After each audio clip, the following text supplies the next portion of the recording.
আজি ঘোষণা হ'ব অসম সাহিত্য সভাৰ নিৰ্বাচনৰ ফলাফল। ঘোষণা হ'ব সভাপতি, উপসভাপতি আৰু প্ৰধান সম্পাদকৰ নিৰ্বাচনৰ ফলাফল। সভাপতি পদত অৱতীৰ্ণ হৈছে ডক্টৰ বসন্ত কুমাৰ গোস্বামী আৰু ডক্টৰ উপেন ৰাভা হাকাচাম।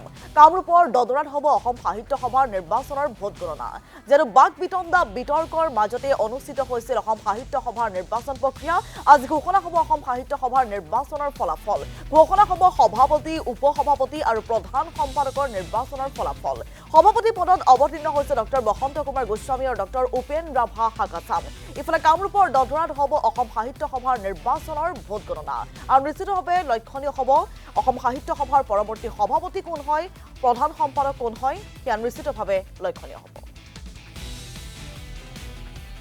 অসম সাহিত্য সভাৰ ভালৰ কাৰণে, স্বাস্থ্যৰ উন্নতিৰ কাৰণে, জনসাধাৰণৰ ভালৰ কাৰণে বিতৰ্কটো খুব প্ৰয়োজনীয়। কিন্তু বিতৰ্কটো আমাক গঠনমূলক বিতৰ্কৰ নিশ্চয় প্ৰয়োজন। আৰু প্ৰথমে যি বিতৰ্ক হৈছিল শেষত কিন্তু সেই বিতৰ্কটো নাই। শেষৰ ফালে যি কেইগৰাকী অসম সাহিত্য সম্পাদকৰ সভাপতিৰ নাম উল্লেখ হৈছিলে সেই কেইগৰাকীত কিন্তু বিতৰ্কৰ সূচনা হোৱা বুলি মই অনুভৱ নকৰোঁ। আৰু তাৰে মাত্ৰ দুগৰাকী থাকিল, এগৰাকী বসন্ত কুমাৰ গোস্বামীদেৱ আৰু দ্বিতীয়গৰাকী উপেন্দ্ৰ ৰাভা হাকাচামা।